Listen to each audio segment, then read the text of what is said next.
Ça y est, c'est l'été. Pour ne pas perdre la main, j'ai décidé, comme vos enfants peut-être, de me mettre à mon cahier de vacances et donc de créer, pas à pas, un jeu de sudoku sur Excel. Pourquoi le sudoku? Tout bonnement parce que c'est un jeu dont les règles sont simples. C'est un jeu que je connais et que je pratique de temps en temps. C'est un jeu qui comporte plusieurs niveaux. Donc, il y a des méthodes à employer. Les méthodes ne sont pas les mêmes pour des grilles simples que pour des grilles compliquées. C'est-à-dire que progressivement, il faut trouver d'autres astuces pour arriver à trouver les solutions.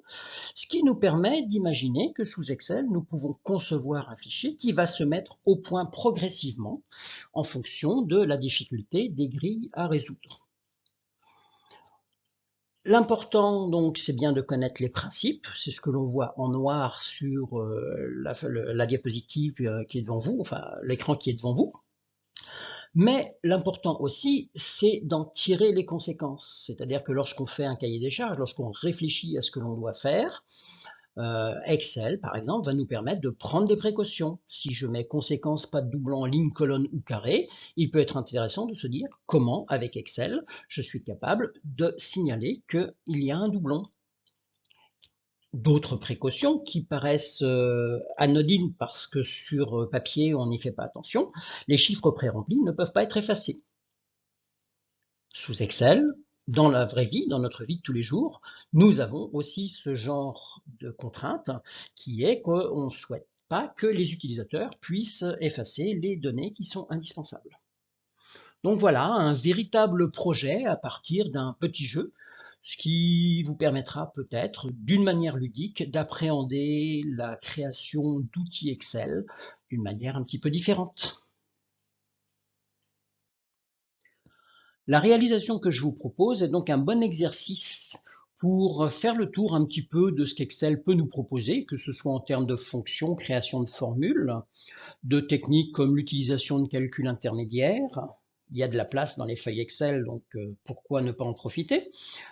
Des aspects de look, d'ergonomie, donc grâce aux mises en forme conditionnelles, l'insertion d'objets, et aussi pour les solutions les plus complexes ou pour vous amuser à gagner du temps, l'utilisation de VBA, donc l'utilisation des macros. Donc pour les plus débutants d'entre vous, savoir ce que peuvent amener les macros, et pour les plus téméraires, vous amuser à décrypter ce qui a été réalisé. La première étape est donc bien de poser nos objectifs. Donc, par exemple, plutôt que d'avoir une simple grille, je souhaiterais avoir une apparence qui se rapproche de ce que vous voyez à l'écran en ce moment. Pour préciser un petit peu ce qui se passe, donc nous avons la grille de résolution du sudoku sur lequel il faudra charger un sudoku pour pouvoir évidemment le résoudre. Et nous avons derrière prévu donc la possibilité de stocker des grilles dans le fichier lui-même, ensuite de pouvoir choisir une de ces grilles pour la résoudre. La partie résolution peut se faire avec différents niveaux. En initiation, avoir un accompagnement qui nous est donné par le fichier. En débutant, l'accompagnement est plus léger. En maîtrise, il n'y a pas d'accompagnement. Et en automatique, c'est le fichier lui-même, ce sont les macros qui vont s'acharner à résoudre le sudoku, résoudre la grille. Et puis donc des choses qui devraient normalement être présentes sur tous nos fichiers Excel, hein. Vous avez une rubrique quelques explications qui devrait nous renvoyer normalement à une feuille que l'on peut appeler lisez-moi, que l'on peut appeler mode d'emploi, notice. Et de plus, quelques fonctionnalités par exemple supplémentaires, le fait, grâce au macro là aussi, de pouvoir afficher en plein écran ou de pouvoir revenir sur un affichage normal. Donc vous le verrez lors des présentations tutoriels et lors de votre utilisation du fichier qui est sur mon site.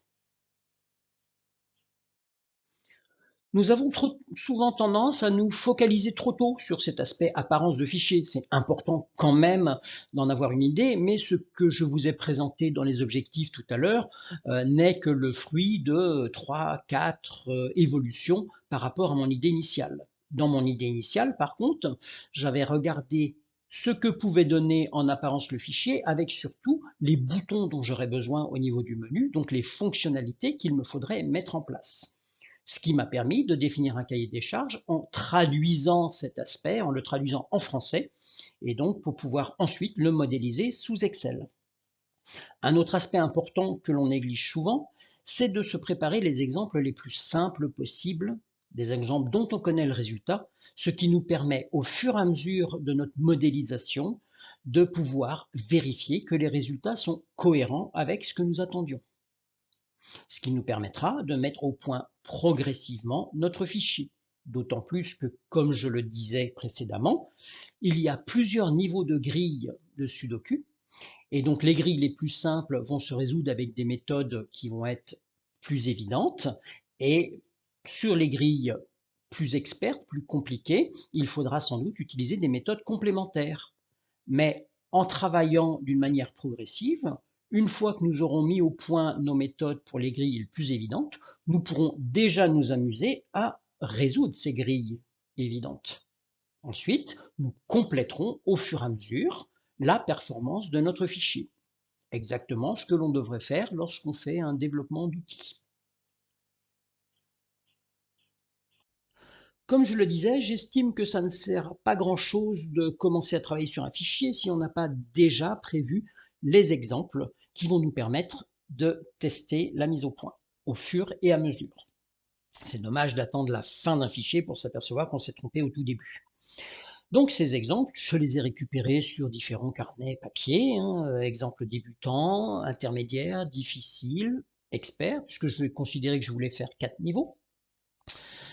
Et il s'agit maintenant de préparer, donc la première feuille de mon fichier sera la feuille de stockage des grilles de Sudoku. Donc j'ai ouvert un nouveau fichier, j'ai renommé la feuille. Pour renommer la feuille, j'ai juste fait un clic droit en bas, j'ai fait renommer, et puis j'ai écrit grille Sudoku. Vous verrez que parmi mes habitudes, j'évite les espaces dans les noms que je peux mettre, et donc je remplace les espaces par le tiré du 8. Ça reste lisible, et moi je trouve ça plus pratique que d'avoir des espaces où on ne sait jamais s'il y en a un, s'il y en a deux, etc. Mais c'est un choix tout à fait personnel. Il me reste maintenant donc à tracer cette grille, donc là je l'ai pré-tracée. Il me faut une grille de 9 par 9. Une grille de 9 par 9, on a toujours du mal quand on sélectionne des zones à essayer de voir on est combien, on compte, etc. Alors qu'en fin de compte, il suffit de regarder à côté de la barre de formule, à gauche, il suffit de regarder la zone nom, qui vous indique normalement l'adresse sur laquelle vous êtes, mais qui va vous indiquer quand vous sélectionnez plusieurs cellules, combien de lignes et combien de colonnes vous avez sélectionnées. Donc pour tracer ce carré, ça a été très très simple. J'ai dessiné, je regarde dans ma zone nom, je vois 9L multiplié par 9C, 9 lignes par 9 colonnes. Je fais OK. Je viens faire toutes les bordures.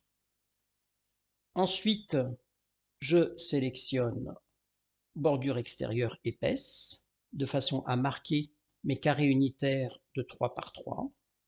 Donc je prépare au maximum la première grille, l'idée étant que pour faire les autres, je n'aurai plus qu'un copier-coller à faire.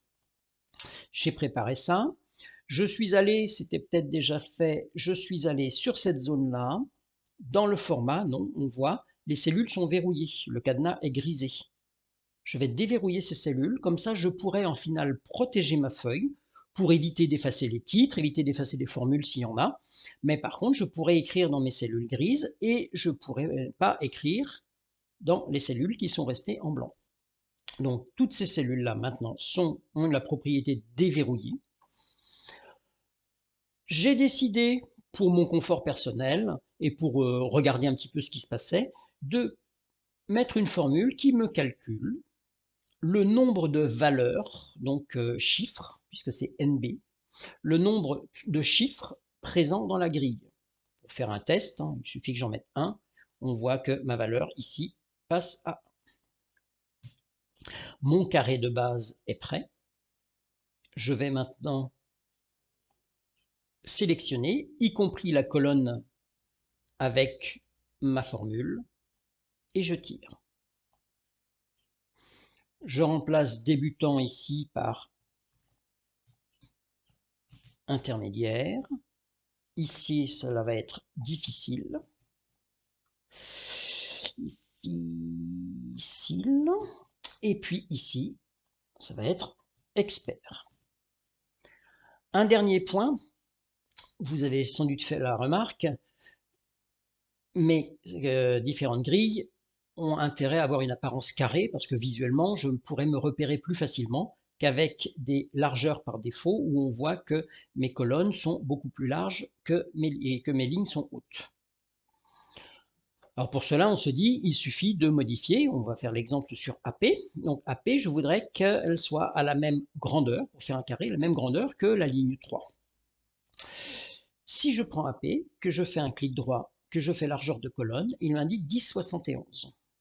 Je me dis, si j'ai 10,71 là, 10,71 là, je vais avoir une cellule carrée. Je regarde quand même ce qui se passe au niveau de la hauteur de ligne. En hauteur de ligne, il me dit que ma hauteur est de 15, alors que ma hauteur est beaucoup plus faible que ma largeur de colonne. On n'est donc pas sur les mêmes unités.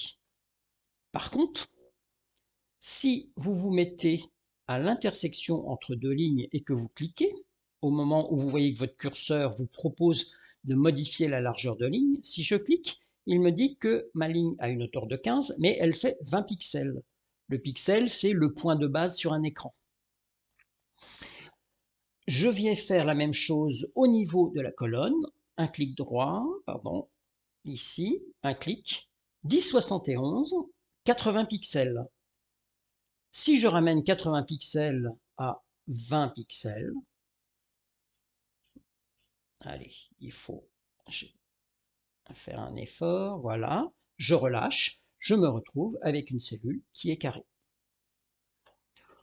J'ai donc préparé mes 4 niveaux, j'ai mes grilles qui sont carrées. Il me reste maintenant à me dire que je voulais 20 grilles par niveau.